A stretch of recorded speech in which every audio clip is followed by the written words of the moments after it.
Bonjour à tous. J'aimerais partager avec vous un texte dans les Écritures et je vous invite à lire ce passage dans l'évangile de Luc au chapitre 17 et nous lirons ensemble les versets 11 à 19.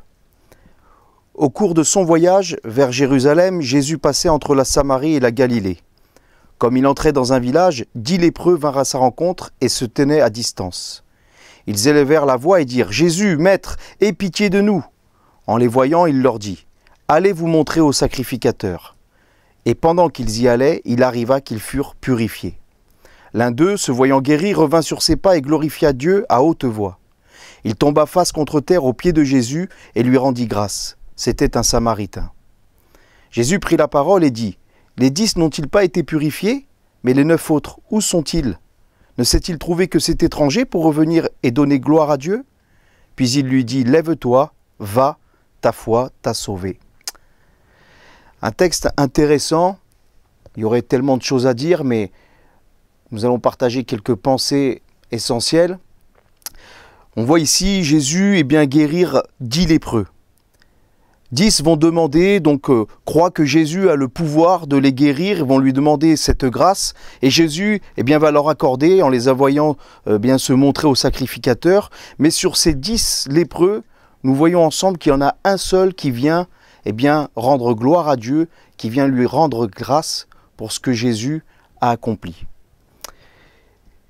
Et c'est assez étonnant de voir que sur les 10, il y en avait 9 qui attendaient seulement la guérison, mais ne désiraient pas pour autant rendre gloire à Dieu, mais un est revenu, avait un cœur sincère, un cœur vrai pour Dieu.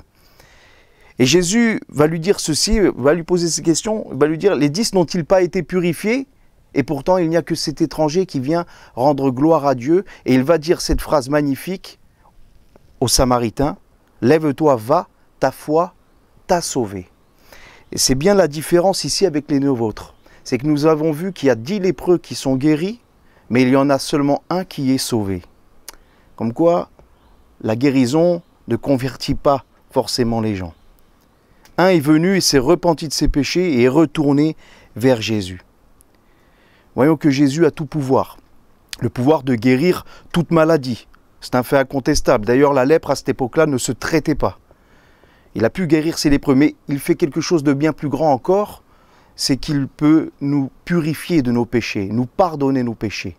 Il peut nous sauver complètement. Et c'est pour cela que Jésus est venu en priorité. On pourrait faire un parallèle entre la lèpre et le péché. La lèpre est une maladie qui ronge, la lèpre est une maladie qui déforme, la lèpre est une maladie qui tue, qui peut même rendre aveugle. Et c'est exactement ce que fait le péché. Et de la même manière que Jésus a guéri la lèpre, il peut nous guérir du péché. Jésus est venu chercher et sauver ceux qui étaient perdus. Et c'est ça le message de la croix, parce qu'avant tout, le message de la croix, c'est repentez-vous et convertissez-vous. Tournez-vous vers Dieu afin qu'il vous sauve de vos péchés. On peut venir à Dieu demander la guérison, demander tout un tas de choses. Mais la chose cruciale, importante, nécessaire, c'est de lui demander pardon pour nos péchés, de lui rendre gloire et de lui demander de nous sauver. Et là aussi, je m'adresse à vous qui êtes bien derrière l'écran.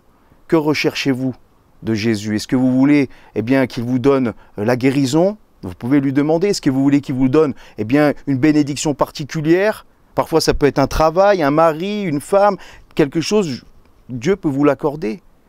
Mais si vous venez dans le même état de cœur que ces 9 lépreux qui sont partis guéris, mais sans rendre gloire à Dieu, vous partirez certes avec une bénédiction, une guérison ou autre, mais votre âme est-elle sauvée? En revanche, si vous venez au Seigneur avec ce désir sincère qu'il vous pardonne vos péchés, vous purifie, vous vous repentez devant lui et qu'il vous sauve, le Seigneur le fera. Et c'est bien la seule chose qui est nécessaire et c'est la seule chose qui est vitale, c'est que votre âme soit sauvée. Alors nous allons prier ensemble le Seigneur et lui demander sa grâce pour nos vies. Seigneur mon Dieu, je te bénis, je te rends grâce pour ta parole qui est la vérité et pour ce passage qui nous enseigne que tu as tout pouvoir. Pouvoir de guérir les maladies, pouvoir de délivrer, mais au-delà, le pouvoir de sauver nos âmes. Le pouvoir de nous délivrer du péché, de nous purifier et de nous donner la vie éternelle. Seigneur, ma prière, c'est pour quiconque bien derrière cet écran aujourd'hui, entendra ta voix au travers de ta parole, qu'elle puisse se tourner vers toi, que ce message de repentance, ce message de délivrance, de salut puisse interpeller son cœur et guérir son âme, sauver sa vie, pour la gloire de ton nom. Amen. Que le Seigneur vous bénisse abondamment.